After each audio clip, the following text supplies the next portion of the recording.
I've been living in Denmark for almost 6 years now. I've never considered owning a car, not driving, as I pretty much had access to public transport, both going to work and also for leisure. I do not fancy owning a car until this point, but I always loved driving and enjoy going on a road trip. My situation will change now as I have passed my Danish driving license in my first attempt. So in this video, I will explain my journey of a non-European getting a driving license in Denmark. The video will be useful for both who possess a driving license from your home country, willing to switch to Danish driving license, and also for absolute beginners. For non-Europeans seeking to obtain a driving license in Denmark, the process typically involves several key steps. First, you need to verify your resident status and provide valid identification such as resident permit. Next is a medical certificate and completion of your first aid course, which is required. In some cases, it's optional. Non-European license holders usually have to pass both theoretical and practical driving exams. This process involves taking a mandatory number of driving lessons through a certified driving school. Depending on the country, some non-EU licenses may need to be converted or retaken entirely within a set of time frame. Færdselsstyrelsen is the Danish road safety agency. It is the official government body responsible for providing up-to-date guidelines and regulations regarding road safety and driving in Denmark. To apply for a driving license in Denmark as a non-European, several important documents are required. First, you need to provide a valid resident permit to prove your legal stay in Denmark. You will also need proof of identity such as passport or national ID card. A medical certificate from your general practitioner is mandatory, verifying your physical fitness to drive.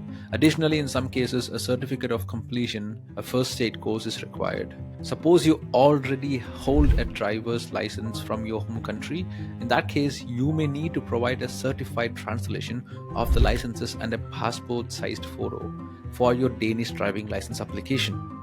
Now, this may not be for everybody. In my case, I have asked to provide a medical certificate from my general practitioner, resident permit card, and also surrender my Indian driving license. I should also take theory and practical exam. Theoryclar.eu was the website I used to prepare my driving license exam. It was both convenient and also fairly simple to use. I paid around 400 Danish kroners to use for an 80-day period. Usually the first few weeks I wasn't really sure if I will take the exam. I procrastinated a lot and finally took the step to apply. I took almost all mock question papers and was quite prepared before I applied for the theory exam. The exam is offered both in Danish and English. I chose the English version as I don't want to end up having unpleasant surprises. Theoretical driving exam in Denmark is designed to test your knowledge of traffic rules, road signs, and safety driving practices. It consists of 25 multiple choice questions presented in slideshows format, where each question is based on real-life traffic scenarios, often depicted with images or short video clips. For each scenario, you are given several options and must select the correct ones. The test covers topics like traffic laws, giveaway duties or rules, hazard perceptions, and emergency procedures. To pass, you can make a maximum of 5 mistakes. Most important mistake people often make while preparing Danish driving theory exam is to read the entire material and get overwhelmed. Of course, it is important to learn the entire curriculum, but I will explain my methods. Start with the mock exam to get an idea on the exam pattern. Theoryclar has several mock exams that will help you give an idea on whether the test is difficult or easy to take. In my case, I literally failed in almost all mock exams. I was not sure if I would be able to prepare in a month to the actual exam. One feedback given by my friend is to take these mock exam as many as times possible before you could move to the next mock exam. Try taking 2 to 3 mock exams a day and try again after a few days. See if you could improve. In that way, you will be able to see some progress. Finding the right instructor was a huge challenge because I preferred someone through recommendations or from known sources such as a friend of mine who had experienced practical driving lessons.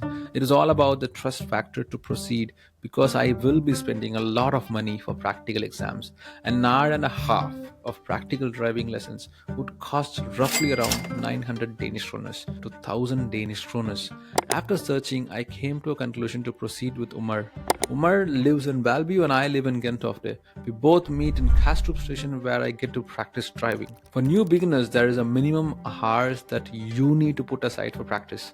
For someone like me who had experiences driving before, could easily adapt within few hours of training. It is all about knowing the rules and being aware about the good and the bad practices. As a non-European, one of the key differences I noticed while learning to drive in Denmark compared to my home country was the strict emphasis on traffic rules and road safety. In Denmark, there's a strong focus on yielding and giving way to cyclists and pedestrians, especially at intersections, which was less emphasized in my home country. So you have absolute give duty when you're moving out of the test center here. So you need to be looking both sides here, just to make sure it's clear.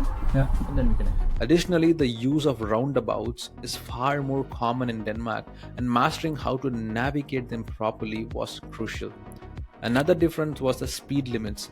They are lower in urban areas and Danish drivers generally adhere strictly to them. Finally, parking regulations and rules for parallel parking were more detailed and required more precision than I used to. In Denmark, the focus was on precision and safety.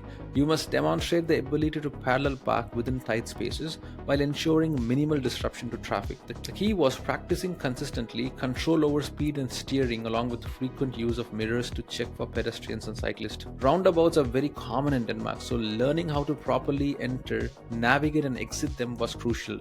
The main focus is on yielding to vehicles already in the roundabouts, maintaining a steady speed and using indicators correctly when exiting. It is also important to stay mindful of cyclists as they often have dedicated lanes near the roundabouts. Both of these skills require a lot of practice to get used to the Danish driving environment, where attention to detail and traffic flows plays a major role. In the weeks leading up to the practical exam, I focused on taking refresher lessons with my Danish instructor to fine-tune my skills. These sessions targeted areas where I felt less confident, such as navigating roundabouts, handling intersections and parking in tight spaces. We also did several practices under the test-like conditions, simulating common routes that might be part of the exam. This included practicing on different types of roads, urban, suburban and highways, to ensure that I was comfortable with a variety of traffic situations. My instructor provided valuable feedback on areas like mirror checks, lane discipline and anticipating hazards, which boosted my confidence before the test. Closer to. Let's take a second exit in the roundabout. So you have absolute give duty when you're moving out of the test center here. And then you can execute the tap. Further ahead, then you can see another 30 signboard. That means again it's a recommendation. As the practical driving test approached, dealing with nerves became a key focus. I found that consistent practice helped me build confidence as each session reinforced my familiarity with the latest test scenarios. One of the helpful strategies was doing a mock test on the day where I had the driving test with my instructor, which helped me get comfortable with pressure. During my driving exam in Denmark, I had the experience of opting for a translator who, although not in the car, could still hear the examiner's instruction and translate them from Danish to English for me. The examiner was clear and professional throughout. I did make a mistake during my exam while reverse parallel parking, and I feared that it would cost me the test. My overall performance left a good impression, allowing me to pass the exam. Familiarity with the test routes near Kastrup station, where I practiced countless hours, gave me added confidence on the day of the exam. The cost of lessons varies from school to school, but generally ranges between 500 to 700 per lesson. There is a mandatory minimum of 29 lessons, which brings us the total cost of lessons to 14,500 to 20,300 Danish kroners. Now, this is a rough estimate. For the actual price, you contact the driving school. The cost of the theory lesson and the theoretical exam is usually bundled and can range between 2,000 to 3,000 Danish kroners. A first aid course costs you roughly around 500 to 1,000 Danish kroners. A medical certificate from your general practitioner costs approximately 500 to 700 Danish kroners. The fee for the practical driving test itself is around 1,000 to 1,200 Danish kroners. If your home country driver's license need to be translated, this can cost between 200 to 500 depending on the service. In total, the cost of obtaining driving license in Denmark can range between 20,000 to 25,000 or more, depending on the number of lessons you need and additional fees. The feeling of achievement after passing the driving exam in Denmark was incredible. After months of preparation, overcoming the challenges of navigating a new country's driving rules and dealing with the pressure of the exam, passing the exam felt like a major milestone. There was a sense of relief that all the hard work had paid off, and the confidence boost was immediate, knowing I could now drive independently in Denmark. It also brought a sense of freedom and convenience, especially as a non-European, where driving opens up more opportunities to explore the country.